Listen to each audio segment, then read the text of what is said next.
Hi, friends. Have you ever been really tired of working nonstop in your bookkeeping business? Do you feel like you're working a lot of hours and you're just living paycheck to paycheck? You're working all the time, doing all this extra tasks for your clients, and you're not like really getting anywhere. You're just kind of like a hamster on a treadmill. You're just spinning and spinning. Or are you someone that is looking to open a bookkeeping business, but it looks too good to be true? And so you haven't taken a step forward yet into starting your own bookkeeping business to earn a six-figure income. Well, today in this video, we're really going to break this down for you. And believe you me, I have been there. I have been doing bookkeeping on my own after a divorce since 2004, from 2004 to currently, and I still do bookkeeping for roofing contractors. So I know what it is. And for a short story here about myself, I just took bookkeeping in high school. I actually signed up for three clerical courses. I failed the other two courses in shorthand and I think in typing. And then I was interested in bookkeeping for whatever reason, and I was failing in there also. So my teacher, Miss Smith, she got with me and she helped me understand a story and debits and credits. And so I am so very thankful that she did that for me. So she was one of my first mentors. But I ended up marrying a man that was in the roofing business industry. At the end, we had three kids. I was staying up nights doing bookkeeping, working on software programs. I was not good at math. So you will always see me using a calculator because I want to make sure that I do have the numbers right. And it's just an easy way for me. I'm not ashamed of that whatsoever. But I have failed a lot using different softwares. And in the beginning, in the 90s, we didn't have a lot of options. There were coding and things like that. So I didn't want to do coding. I did get hooked up with QuickBooks, not the online version, but the desktop. I started there. And then in 2004, actually, when they were coming out with the online version, I was one of the first ones to jump on there because my dream was being able to work from home, work the hours I wanted to work, and still serve clients and have a nice income coming in. And the bookkeeping business for me has like always paid off for me. I've had a very nice life with it. I am very proud of from where I started at failing to where I am at now. And so that's why I really love coming on my videos and sharing with you a lot of the real stuff, things behind the scene. It isn't just the presentation, because the presentation can always be amazing. When you get into it to do one thing, there's 100 other things underneath those things. So I do my best to come out each week, each Saturday for you and try and break some of it down so you can make a good decision about your journey and where you want to go to get to a six-figure income. A bookkeeping business serving contractors and roofing contractors, I believe definitely is possible for you. Even if you're unexperienced, not good at math, not good at bookkeeping, I think the software programs are definitely a lifesaver because they can teach you, and you don't necessarily have to get into so many debits and credits because that's usually where everyone gets lost at. I am going to break that down for you today, and thank you again for being here. I do want to mention that I have some resources in the description for you.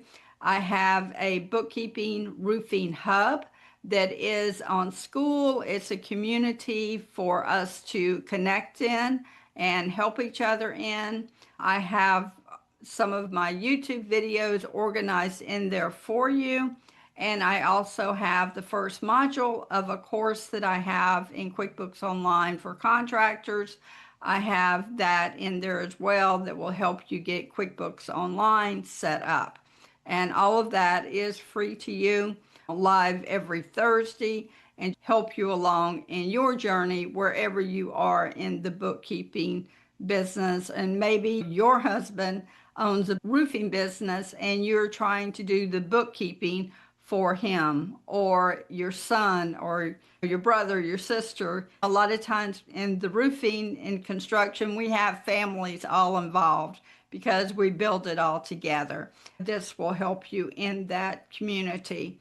And it's a chance for not only for you to connect with me personally, but connect with other bookkeepers and people starting their bookkeeping business and that are interested in growing. So I think it's an excellent opportunity for you. We are going to get with our training today. I have some notes, so if you don't mind. You want to pick the right niche. And I can tell you from 2004 until today, the amount of industries that I've worked with, it can be overwhelming. It can be mind-boggling. For each type of business, there's a separate type of bookkeeping that has to be done. Some are very heavy in inventory. Retail is really difficult. You've got to put in a lot of time on retail tracking things. Retail, I wouldn't say is for the beginner. Once I did working for a guy, a real estate guy, and he flipped a lot of houses. He did a lot of closings, like 5 or 10 per month.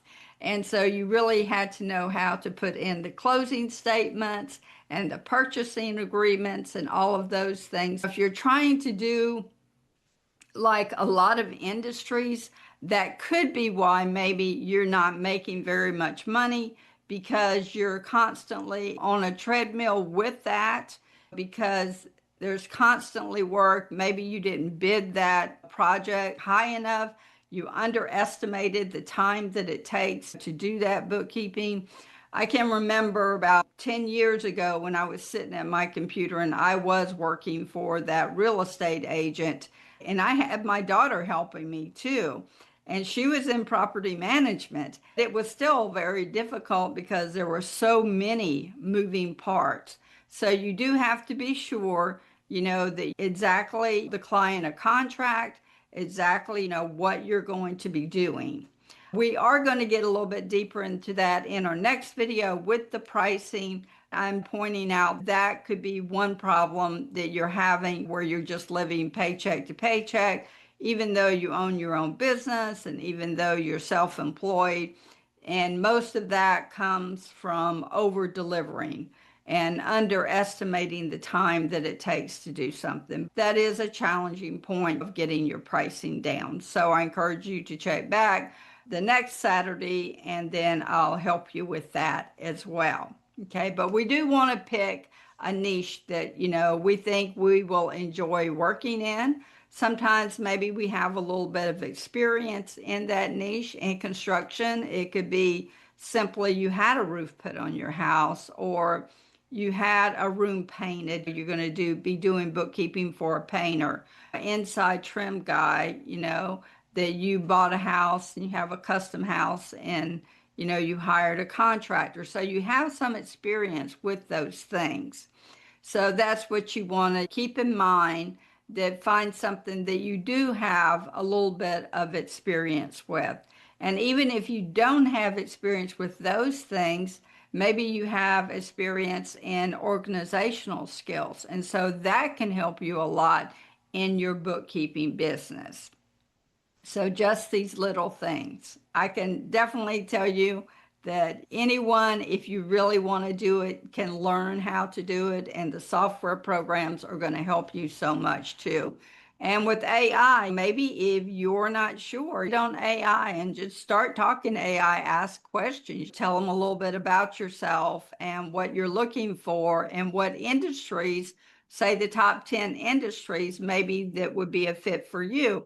The top 10 construction type companies or accounts that would be the best fit for you. So AI is really great for this. Sometimes AI gives out too much information and you do need to double check the information. I want to tell you that. But I use AI a lot and I don't know how I did anything without it. So I really appreciate it. The next thing is just setting up our business. Now, I have actually done bookkeeping in coffee shops. I've lived in very small spaces. I even traveled in a van for close to a year, and I did my bookkeeping business while I was traveling around the country, which was a great experience. So I love that. I love travel. You can do it from anywhere. I've picked where a kitchen table is supposed to be. That's where I would put a 4-foot table, put my laptop, put my printer, and just get all set up there. I did that for a very long time because it's just easy to set up just in a corner. Put the 4-foot table out that maybe costs $40 and have my laptop there. And I've used a lot of different laptops from HP to Dell, and now I'm with Lavino. So, and I'm really loving their laptop. And in regards to a laptop, that is one tool that you definitely need. And I even have a Microsoft Surface that I was trying to set up as my computer hub and then have bigger screens around me. And for me, it just became too complicated. My daughter does that. She does corporate accounting. So she does that and it works out awesome for her, but it wasn't like for me, it was just too complicated, all the hookups and all that kind of good stuff. So now I just have my laptop. And so I really like it. But I would say if you're looking for a laptop, at least get like a 14-inch laptop, anywhere from 14-inch to a 17-inch. The 16 or 17-inch is going to be kind of a heavy of a laptop. So I really try to stay with the 15-inch. I think that the 15.6-inch one, that one is pretty good where if you are traveling, even like for Thanksgiving, for Christmas, any holidays, then you can just put it in your backpack. And I use the Osprey backpack for that, and I love it. And I can get all of my office completely packed into that one little backpack there. But I have my laptop computer, and then I have a calculator, and I do get the bigger ones just because it's easier, like this calculator. I think it is awesome. You can put paper in it if you want to. I don't, but then you want your stapler, you want some paper clips, you want some paper.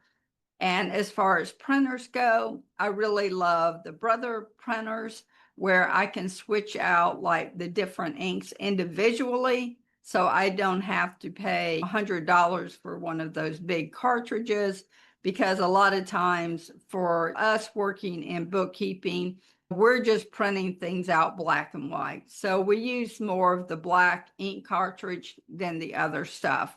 So that's why I like the Brother, and I've used HP printers, but I really, honestly, I prefer the Brother printers. You can get some bigger, some small.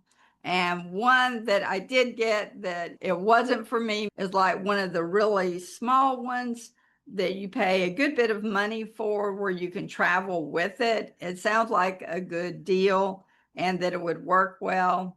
But when you're traveling around, moving around, printers aren't too friendly with that. They don't last that long if, you're trying to move around. Although I will tell you a funny story that when I moved here to Texas, I had a Brother printer from Colorado. And so I got it in the car and I didn't have much space or anything. And when I got here, the ink was like, oh my goodness, it was a mess for me to clean up. And so I'm just like, I know I'm just going to have to throw this printer out. But thankfully, I cleaned that thing up and it's still running perfectly. And this printer, I only paid like $100 or something like that for it. I try and get the printers on sale. When I'm going to shop for a printer, I'll look on ones are for sale and around $100. I don't purchase like a really expensive printer, because like for me, if I pay $100, even if that only lasts me a year, then I'll go and get an updated printer. You can sync it with Wi-Fi to your laptop. You can print out stuff from your living room, from your kitchen, from the office here, however you want to do it, and also from your phone on the internet, the Wi-Fi in your house.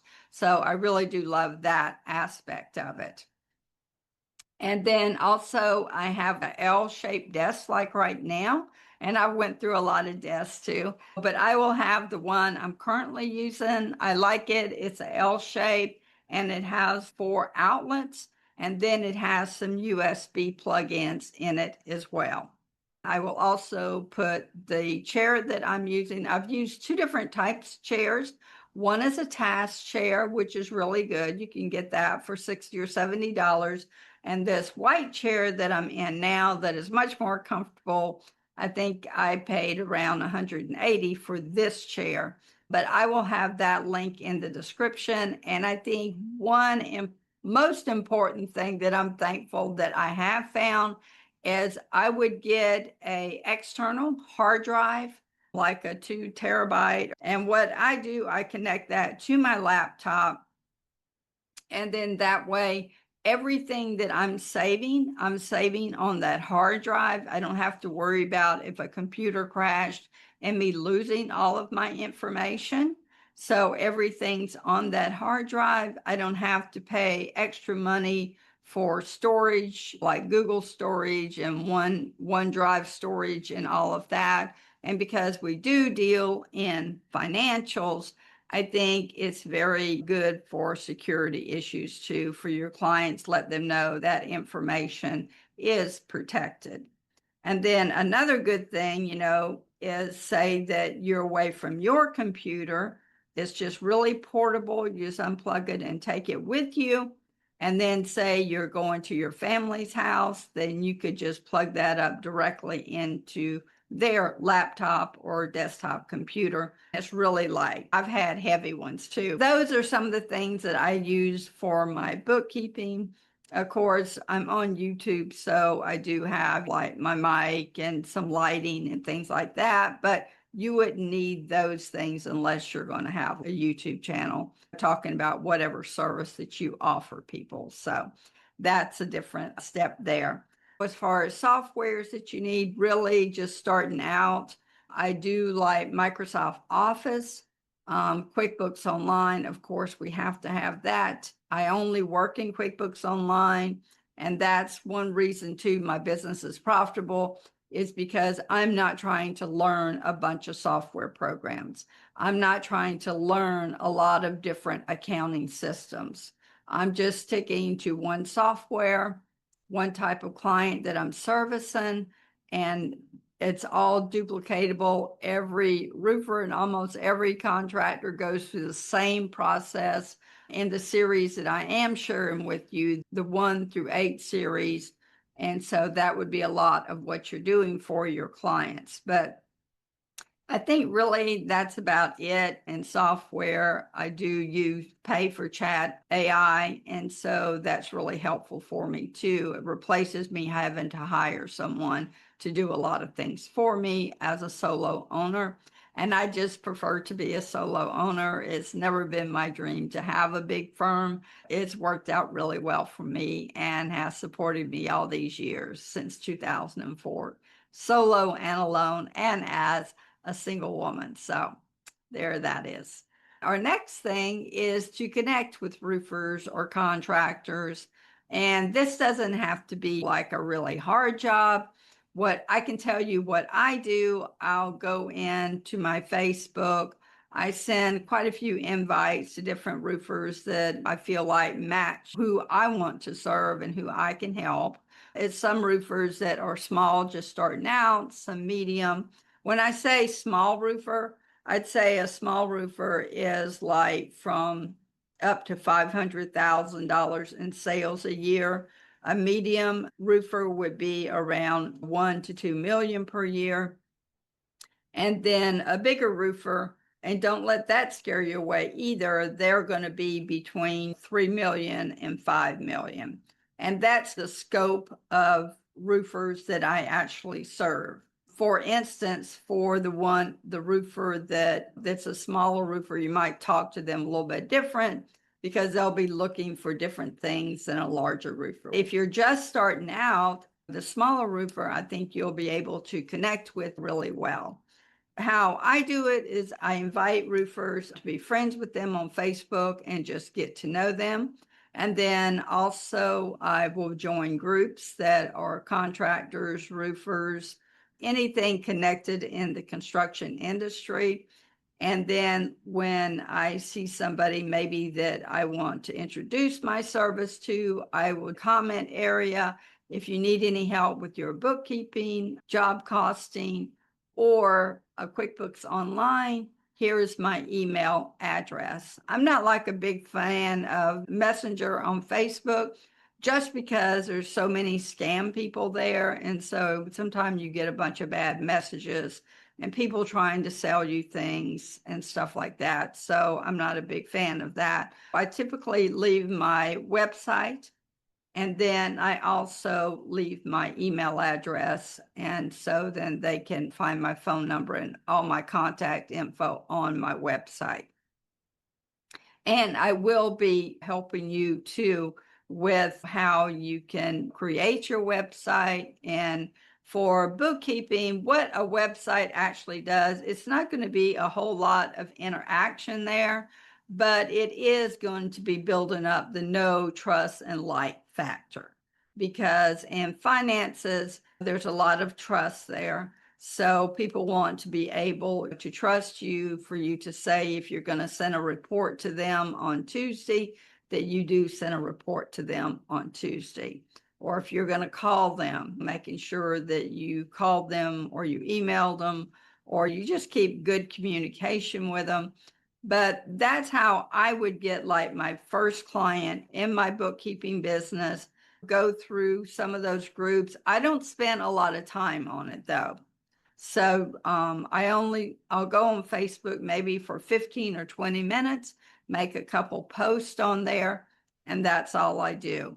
Every once in a while, I will make a post on my own feed on Facebook, but I don't do it that often. I would rather just communicate with people that are in the different groups and see what's going on, see any ideas and things that I could help them with.